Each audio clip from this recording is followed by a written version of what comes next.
Manuel Lamana yo creo que pertenece, es algo así como un soldado de un ejército silencioso en la Argentina. Esencialmente era, como yo digo, bueno en el buen sentido de la palabra. Era una persona profundamente íntegra, de sentimientos muy claros y definidos. Claro, yo me lo imaginaba a él como una suerte de dandy, aventurero, y él no era así, o por lo menos no lo fue estos últimos 5 años. Era un profesor sereno, simpático, pero austero, ¿no? Y bueno, yo que soy tantas cosas variadas y tan largas, tantos años que no sé, pero fundamentalmente creo que soy o he sido español durante 70 y pico de años. Ahora ya no sé muy bien, sigo siendo español, desde luego me importa mucho todo lo de España, me sigue conmoviendo lo de España, me intereso por lo de España, pero al mismo tiempo llevo más de 40 años en Argentina, así que soy también argentino, me interesa por la Argentina y me conmueven las cosas de la Argentina. O sea que, como digo a veces medio en broma, soy del Atlántico.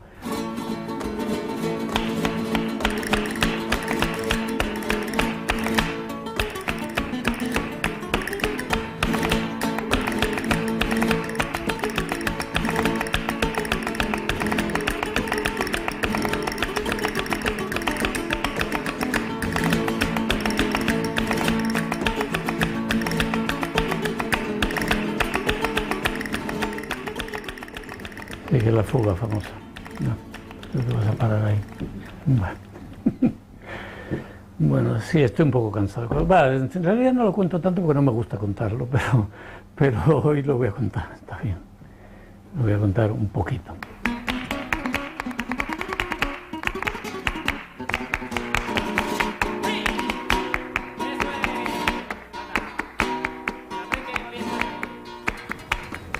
Parece ser que la fuga efectivamente es algo importante.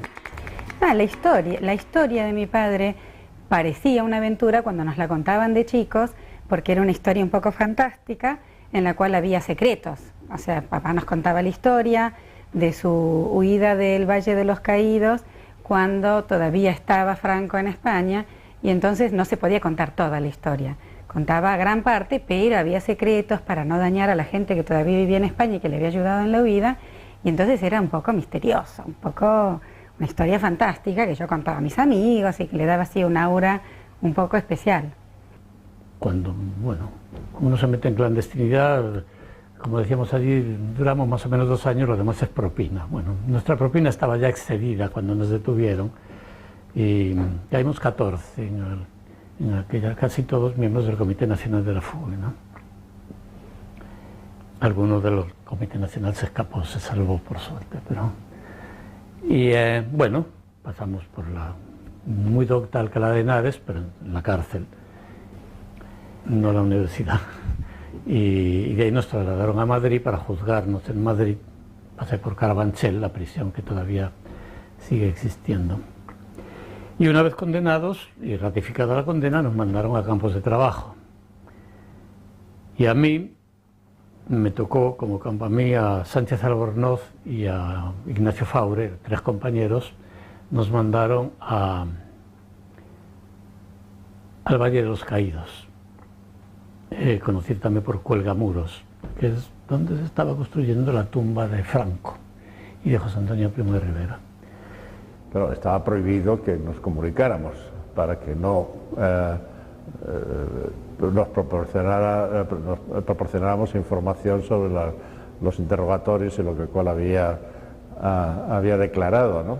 Para que no nos concertáramos ante la policía, ¿no? Pero el subterfugio que intentamos era cantar, entonces cantábamos algunas cosas que daban pistas a los demás, primero de quién estaba y qué es lo que le habían preguntado, para no entrar en contradicciones. Y bueno, como todo preso, sobre todo ese preso político que se considere, lo primero que uno piensa es en fugarse. es una cosa natural, claro, ¿no? No hemos luchado por la libertad para que nos metan presos, hemos luchado por la libertad para seguir siendo libres, ¿no? Y ser libre dentro de una cárcel es muy difícil, entonces, ¿no?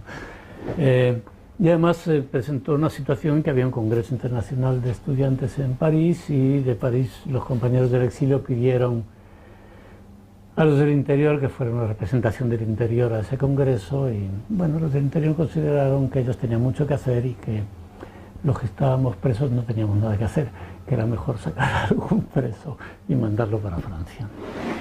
Y bueno, se tardó varios meses en preparar todo esto, ¿no? Pero se consiguió, se coordinó todo de manera tal que pudimos escaparnos un domingo.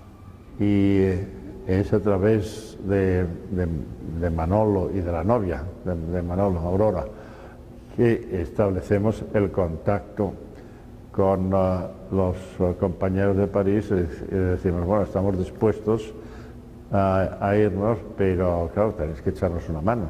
Y ahí es cuando ellos organizan la venida de Paco Benet con estas dos chicas americanas con un automóvil,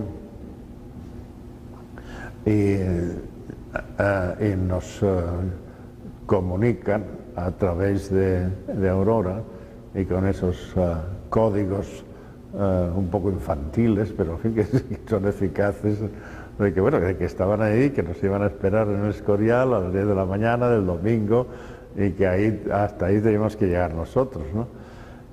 ¿Cómo fue? Y con Norman Mailer, con el escritor, nos fugamos en el coche de Norman, ¿no?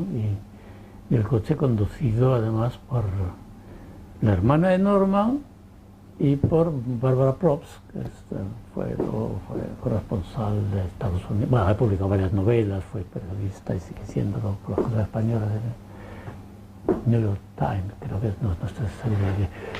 Y es muy curioso porque una de las novelas cuenta la fuga, su versión, con la que no coincido del todo, pero en fin, en la que aparecemos Nicolás Sánchez Albornoz y yo con nombre y apellido como personajes de la novela. Así que no solo es que es novelesca la fuga, es que además estamos en una novela. Por lo menos, claro, yo he escrito este libro que quería que los otros hombres, que también está centrado no en la fuga, sino en todo ese periodo, ¿no? Y también cuento la fuga, mi versión, sin demasiados detalles. Que no. Bueno, ¿qué voy a decir? Que tardamos 3 días en llegar hasta Francia propiamente, que estuvimos perdidos en los Pirineos, 3 días sin comer, porque claro, que íbamos a comer en los Pirineos, sí. Por suerte llovía bastante y agua no nos faltó.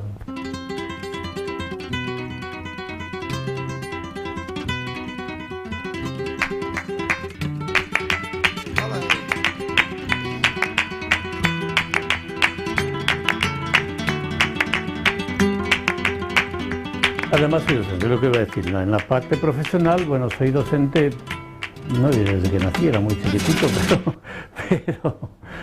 pero lo he sido toda mi vida, así para ganarme la vida después de volver del primer exilio.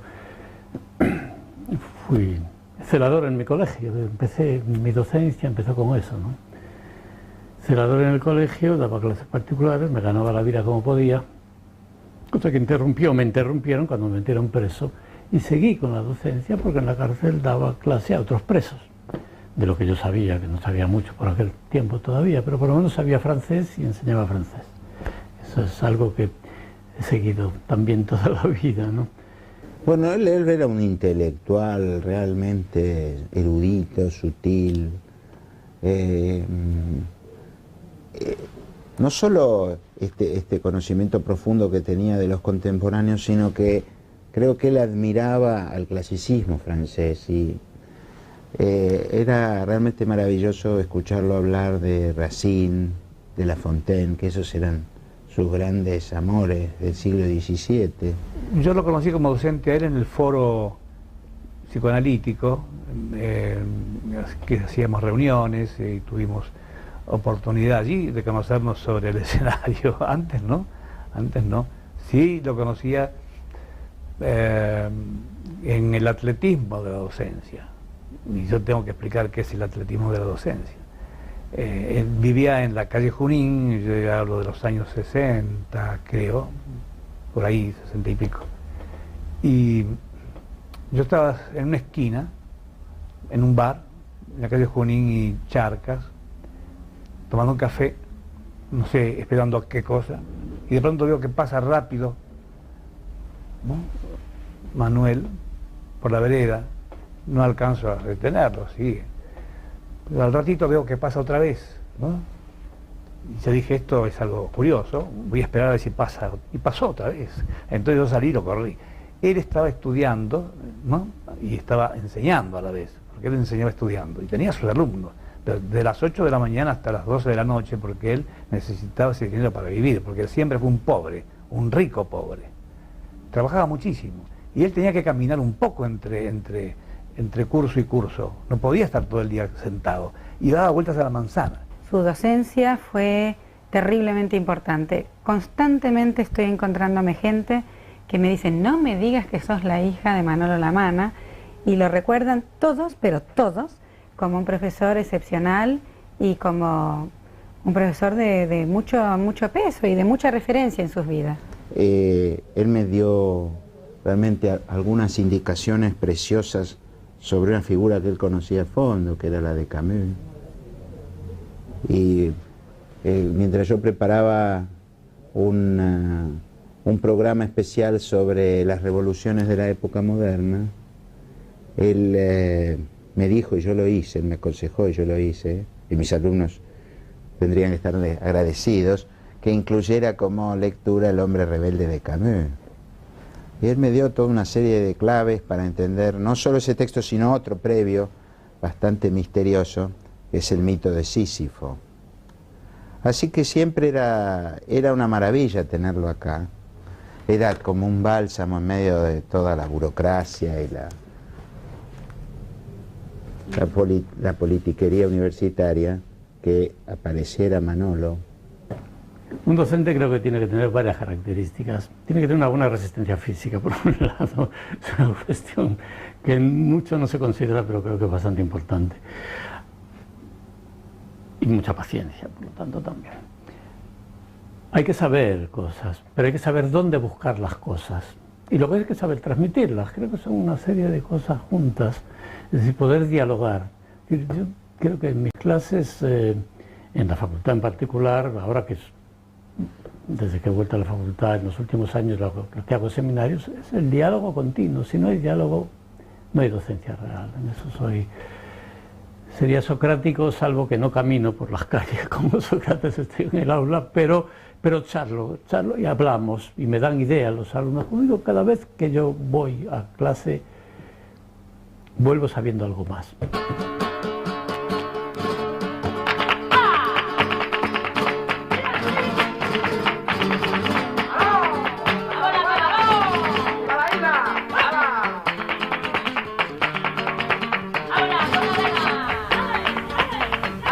Digamos, las pasiones académicas o profesionales, que son de las que elijo hablar, eran fundamentalmente la lengua, en el sentido de o sea, realmente la lengua como si fuera una arcilla, y una arcilla que se puede modelar de muchas maneras distintas. Entonces se puede modelar cuando se traduce, se modela cuando se habla, se modela cuando se escribe, se modela cuando se lee, se modela cuando se reflexiona acerca de... Pero la lengua misma como objeto, porque también él tenía una pasión muy grande por...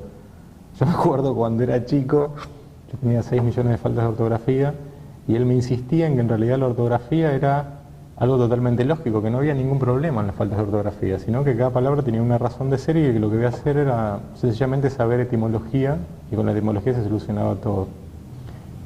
Entonces, bueno, esto estaba presente todo el tiempo, la reflexión sobre lo que era cualquier palabra en cualquier lugar.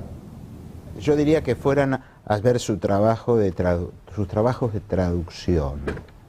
Ahí es donde yo creo que se ve la precisión con la que él trabajaba, y además la generosidad con que lo hacía. Porque una empresa realmente de traducción es de por sí ímproba y nunca lo suficientemente bien reconocida. Salvo en algunos países donde se ha hecho una tradición muy fuerte de las traducciones, en algunos lugares de Italia, en Inglaterra. Cortázar en su momento le dio a la traducción, Cansino Sassens, por ejemplo, en España, le dieron a la traducción la dimensión que debiera de tener, y que con Manolo la tuvo, ¿no? Porque los textos que él tradujo, textos muy complejos, que están brillantemente bien traducidos y vertidos a la lengua española, ¿no? Sin galicismo, porque, bueno, eso también era lo extraordinario de él, ¿no? Tan hispánico en su austeridad, en su llaneza, en su franqueza, y sin embargo tan buen conocedor de los franceses con todos sus repliegues.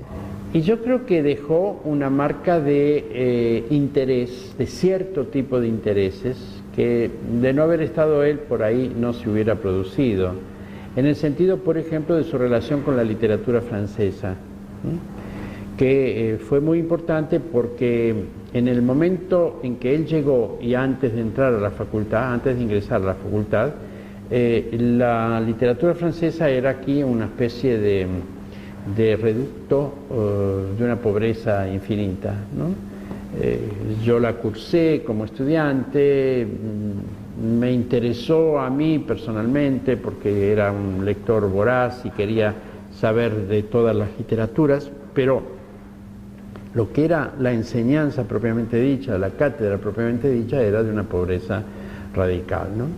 Cuando se abre un poco el esquema de la facultad, digamos, desde el 55, 56 en adelante, es un poco Manuel el que recoloca la literatura francesa, con la que tenía una frecuentación directa, puesto que era traductor, puesto que era su universo, digamos, su universo secundario, su universo, diríamos, profesional. Yo creo que su universo primario fue la España perdida.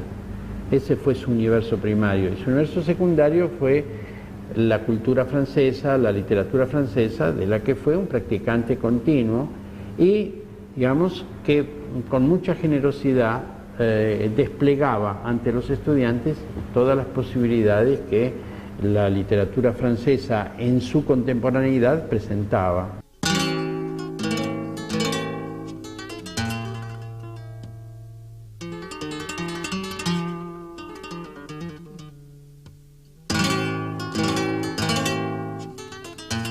Él no quería ser parte del exilio. Él tomó la decisión de integrarse al país. Entonces mantenía una relación inorgánica y distante, representando a España siempre que se daba la circunstancia, pero no haciendo una vida de exiliado. Entonces se integra y sus grandes amigos los hace en Argentina. Es decir, yo creo que para los españoles se podría decir que Manolo pertenece al exilio, por un lado, pero pertenece a una segunda clase y tanda de exilio. Bueno, tanto él como yo no somos los exiliados del año 39 que llegan aquí, sino que llegamos más tarde, cuando ese exilio ya lleva mucho tiempo aquí, donde además una parte de los exilados, por desgracia, habían desaparecido, porque claro, los que tenían más edad, pues en el año 48 o 49, 50, cuando llega a Manolo, pues habían desaparecido por razones elementales.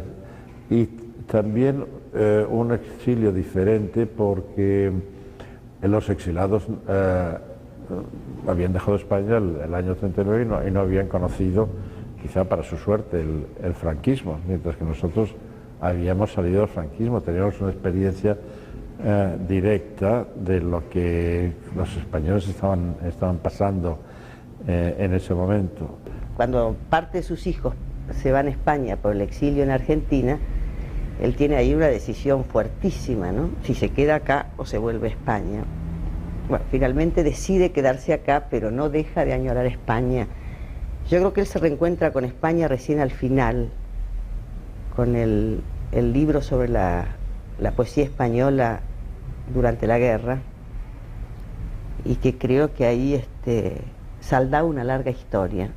Manuel no podía hablar de España, no podía ver películas sobre España. Lloraba profundamente después de ver las películas, pero lloraba casi a los gritos, cosa que a mí me desgarraba.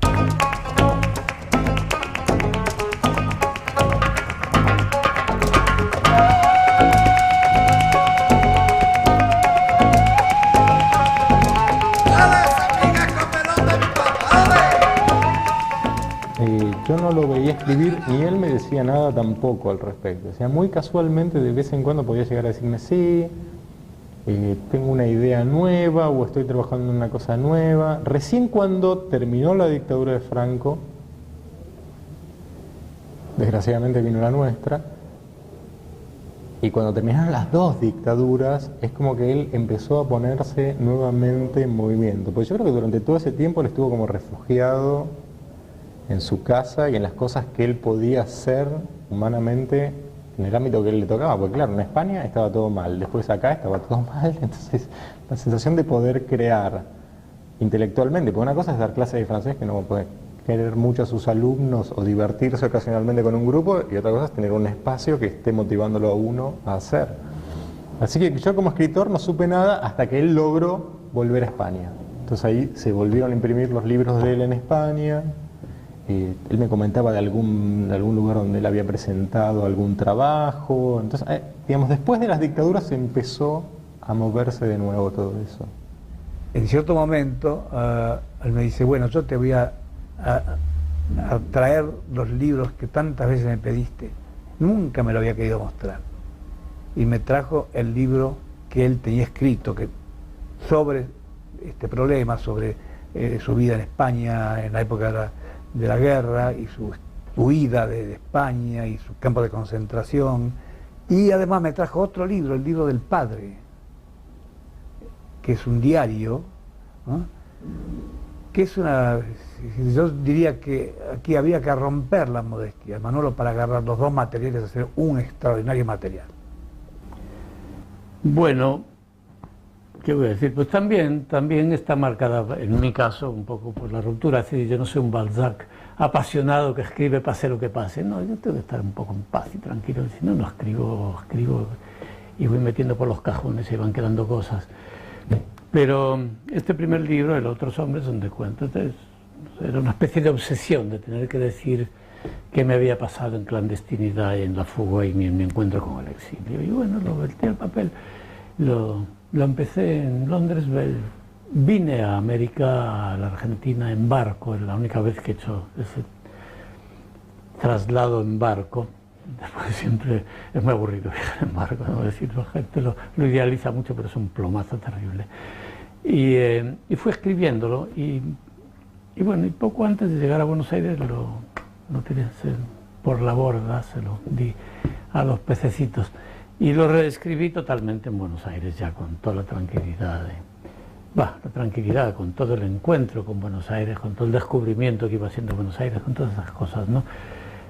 Pero ya en una casa organizada, una familia con la que convivía, en fin, ya era una situación en la que sí ya podía ir escribiendo algo, ¿no? Y bueno, y al cabo de los años salió mi otra obsesión, al tiempo que, entre otras, ¿no? Porque en vida larga hay muchas cosas, que fue la guerra de España. Entonces lo que hice fue no la guerra en el frente de batalla, esas cosas, sino qué le pasa a un niño en la guerra, ¿no? Y es lo que traté de hacer. Y bueno, creo que me salió moderadamente bien. Me gusta más que Los Otros Hombres, más que la primera novela. Creo que había aprendido un poco más a escribir y tuvo menos éxito, tal vez porque sobre la guerra se han escrito tantas cosas, pero sobre la clandestinidad no. Entonces el libro sobre la clandestinidad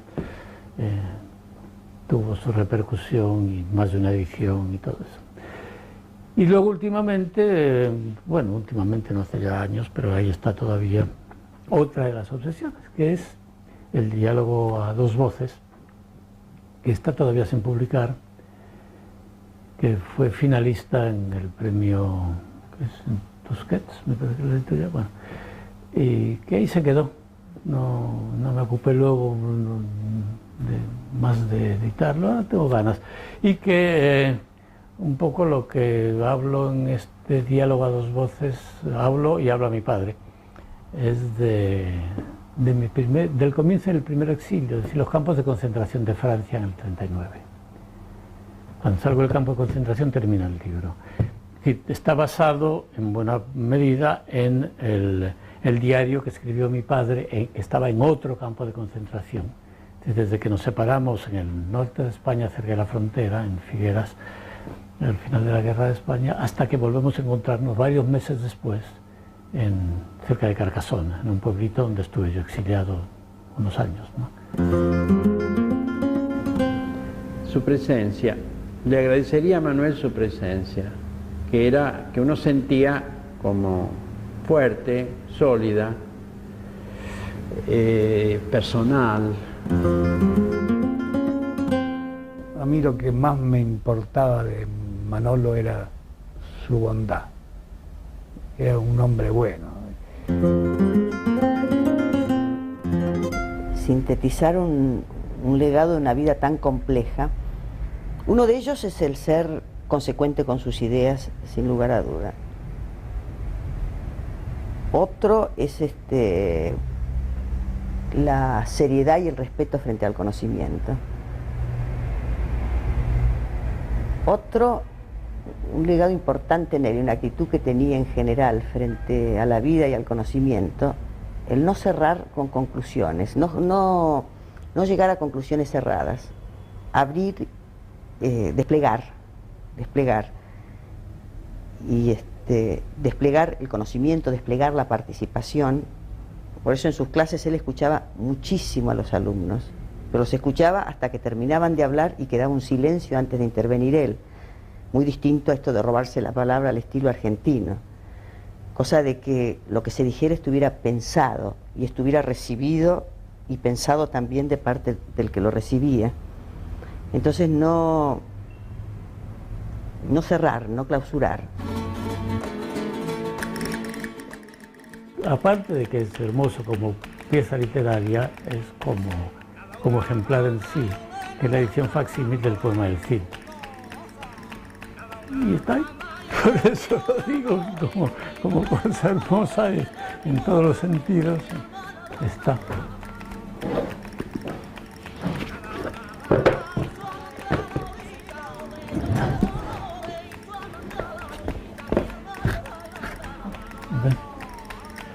No lo decía en broma, lo decía muy en serio. Léenos tu pedazo. No, pero lo leo aquí, que tiene la versión con letra de imprenta actual, ¿no? Todo así.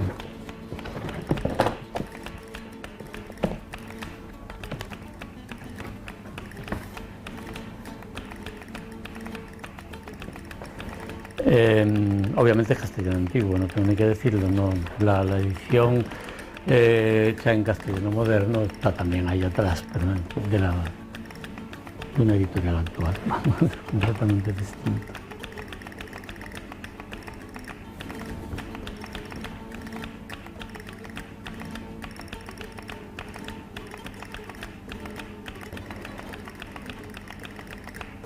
De los ojos tan fuerte mientras llorando, tornaba la cabeza e estaba los catando. Vio puertas abiertas y usos fincañados, alcándaras vacías, sin pieles y sin mantos.